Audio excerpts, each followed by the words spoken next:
नमस्कार दोस्तों, स्वागत है आपका आपके YouTube channel quality study portal पर। दोस्तों, ये हमारा डेली 7 मिनट वोकैबुलरी सीरीज का 8 पार्ट है। इससे पहले के सभी 7 पार्ट के लिंक आपको डिस्क्रिप्शन बॉक्स में मिल जाएंगे, वो भी आप जरूर देखिए। दोस्तों, इससे अलग प्लेलिस्ट में हमने आपके लिए रूट वर्ड के थ्रू पूरी वोकैबुलरी को ऑलमोस्ट कवर कर दिया है, वो भी आप जरूर देखिए।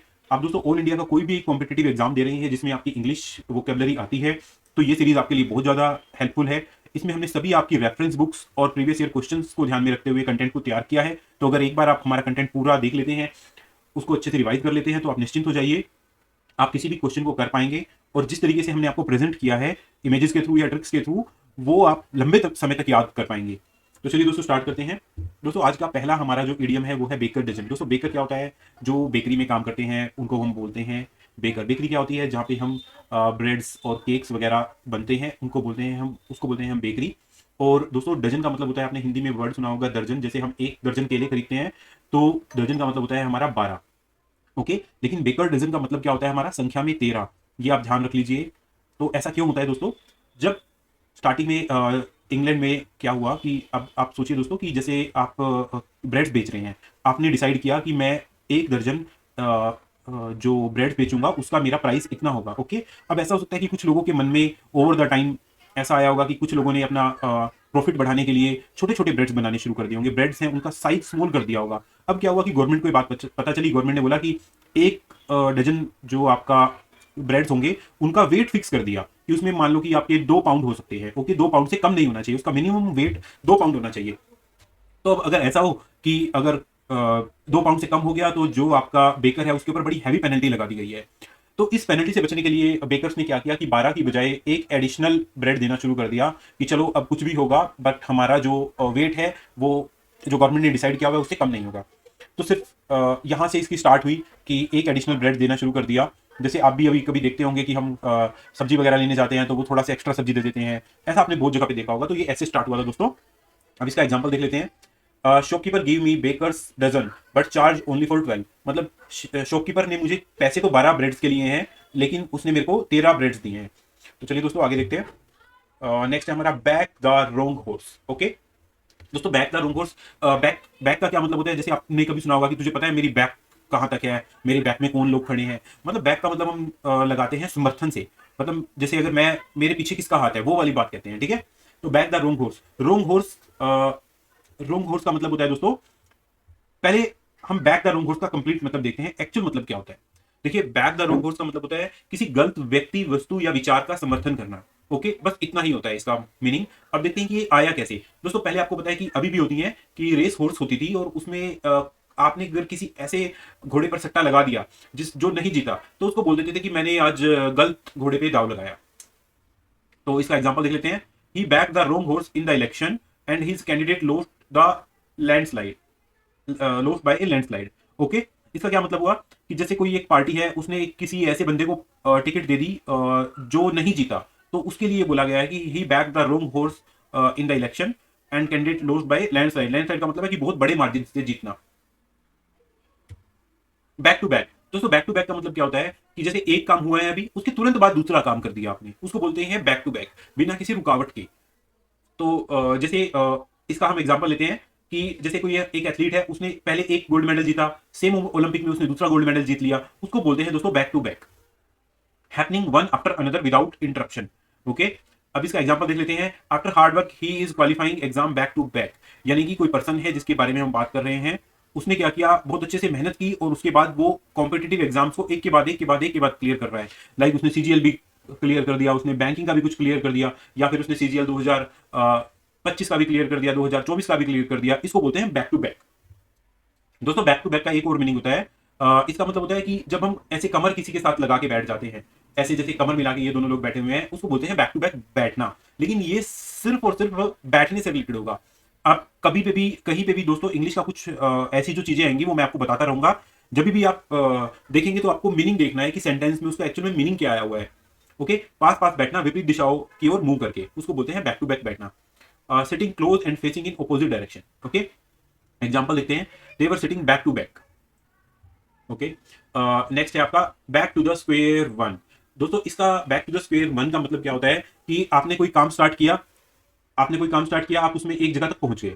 ठीक है, अब क्या हुआ कि बीच में कुछ ऐसा हुआ और आप फिर जहां से आपने स्टार्ट किया था वहीं पे आ गए। जहां से स्टार्ट किया था वहीं पे आ गए तो उसको बोलते हैं back to the square one.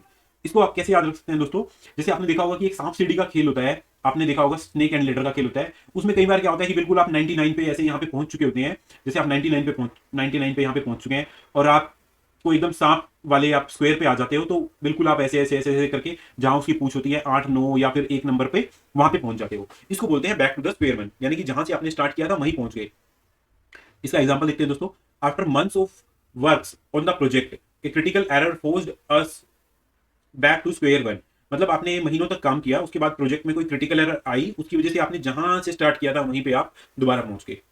चलिए दोस्तों नेक्स्ट देखते हैं बैक चैट। दोस्तों बैक चैट का मतलब होता है हमारा कोई रूखा जवाब देना, असभ्य जवाब देना।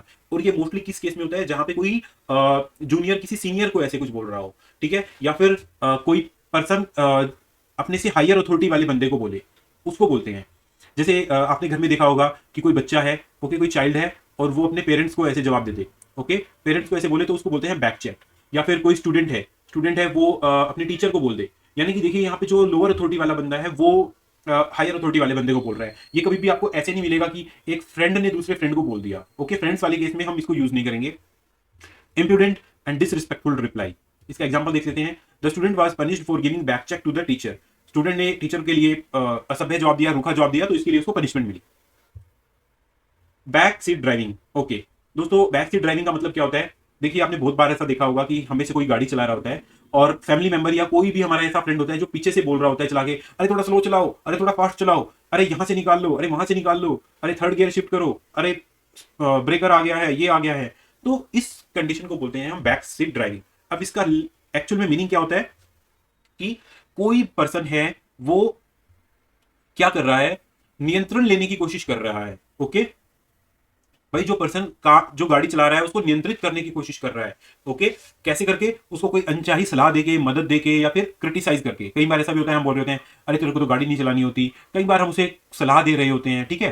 तो इसका एक्चुअल मतलब हमारा यही निकलता है दोस्तों, सिर्फ आप ये ध्यान रखना कि नियंत्रित करने की कोशिश करना, ओके। ओके नेक्स्ट है दोस्तों, क्या है हमारा बैक स्टेयर इन्फ्लुएंस। ओके, बैक स्टेयर इन्फ्लुएंस का मतलब होता है अनुचित या गुप्त तरीके से कोई सिफारिश लगाना, ओके, समझ गए दोस्तों। सीक्रेट और unofficial influence gain through improper dishonest meaning. मतलब जैसे आपने देखा होगा कि बहुत सारे स्टूडेंट्स होते हैं, बहुत सारे ऐसे कैंडिडेट होते हैं जो कुछ एग्जाम पेपर लीक कराने की सोचते हैं, ओके। या फिर कुछ लोग क्या करते हैं कि कहीं अप्रोच से कुछ हो जाए, मेरा यहाँ से मुझे ये मिल जाए, वहाँ से मेरे को कोई सीएम की, कोई होम मिनिस्टर की कोई अप्रोच लगा के मेरा कहीं पे सिलेक्शन हो जाए। उस तरीके के काम को बोलते हैं बैकस्टेयर इन्फ्लुएंस, ओके। कैसे आया, देखिए पहले पुराने टाइम में क्या होता था कि जैसे आपका घर है तो आगे का गेट होता है वो सभी के लिए, मिलने जुलने वालों के लिए खुला रहता है, वहां से आप जाओगे तो कोई भी देख लेगा। तो लेकिन पीछे की जो रास्ता होता था उससे आपको कोई नहीं देखेगा, आप उधर से जाके चुपचाप जो मकान का जिससे आप काम कुछ कराना चाहते हैं उससे मिलके आ जाइए। तो ऐसे ही इस एडीएम को यूज में आया। He got the job not because of his skill but due to back stair influence. यही मैं आपको एग्जाम्पल दे रहा था कि उसको जो जॉब्स है वो उसकी स्किल सेट की वजह से नहीं मिली है, उसको सिफारिश की वजह से मिली है। बैड ब्लड, ओके दोस्तों, बैड ब्लड का मतलब होता है हमारा पुरानी दुश्मनी, रंजिश, लॉन्ग स्टैंडिंग कन्फ्लिक्ट, एनिमिटी। देखिए अब क्या होता था पुराने टाइम में दोस्तों, जैसे आज के टाइम में आपने देखा होगा कि ब्लड प्रेशर या फिर शुगर या फिर ऐसी कई चीजें होती हैं जो हमें हेरिडिटरी होती है। लाइक जैसे आपके वो ग्रैंडफादर को थी, आपके दादाजी को थी, उसके बाद आपके वही प्रॉब्लम आपके पिताजी को हुई, फिर वही प्रॉब्लम आपको भी हो गई, ठीक है। तो उन चीजों के लिए हम बोलते थे कि यार इस खून में कुछ प्रॉब्लम है, यानी कि इस खून में कुछ बीमारी है, ठीक है। बैड ब्लड, लॉन्ग स्टैंडिंग दुश्मनी, ठीक है, जो लॉन्ग स्टैंडिंग प्रॉब्लम्स हैं वो यहां से आया है ये वर्ड दोस्तों, आपको याद रखने में आसानी होगी। Bad hats, okay, bad hats इसका दोस्तों मतलब होता था होता है कोई बेईमान व्यक्ति, कोई अविश्वसनीय व्यक्ति या कोई शरारती व्यक्ति, मतलब ऐसा पर्सन जो पूरी सोसाइटी के लिए कुछ ना कुछ हमेशा ट्रबल क्रिएट करता ही रहे, उसको बोलते हैं बैड हैट्स। देखिए पुराने टाइम में क्या होता था दोस्तों, वेस्टर्न कंट्रीज में, मोस्टली इंग्लैंड में, हर ग्रुप अपना एक साइन बना लेता था। तो ऐसे ही उस टाइम क्या हुआ पुराने टाइम में कि जो नोटोरियस लोग थे वो एक डिफरेंट टाइप की हैट पहन लेते थे, ओके। जैसे आपने अभी भी कहीं सुना होगा, जिन्होंने थोड़ा कंप्यूटर से रिलेटेड चीजें पढ़ी हैं, कि एक होते हैं वाइट हैट हैकर्स और एक होते हैं ब्लैक हैट हैकर्स, ओके। तो समझ गए, मतलब हैट उस टाइम एक ग्रुप की निशानी होती थी। बैड माउथ, दोस्तों बैड माउथ का मतलब होता है जैसे हम किसी भी पर्सन के बारे में कुछ बुरी बातें करते हैं, ओके। जैसे इसके लिए मैं आपको एक प्रॉपर वर्ड बताता हूँ, चुगली करना, ठीक है, नेगेटिव वाली चुगली करना, ओके, वो होता है किसी की आलोचना करना, ओके। टू स्पीक नेगेटिवली और क्रिटिसाइज समन ओफन अनफेयरली, मतलब झूठ सच बोल के कुछ भी, जैसे आपका कोई फ्रेंड है, आपने उसके बारे में दो चार लोगों को कुछ आपने नेगेटिव बातें बोल दी, तो वो होता है आपका बैड माउथ करना। जैसे आप किसी डॉक्टर के पास गए, उसने आपका सही से ट्रीटमेंट नहीं किया, तो आपने आके 10 लोगों को वो बात बता दी, ठीक है, तो इसको बोलते हैं bad mouth. She found out that her coworker had been bad mouthing her to the manager. यहाँ पे कोई वर्कर है, उसको पता चला कि जो उसके साथ काम करने वाले लोग हैं, वो मैनेजर के सामने उसकी बुराइयां करते हैं।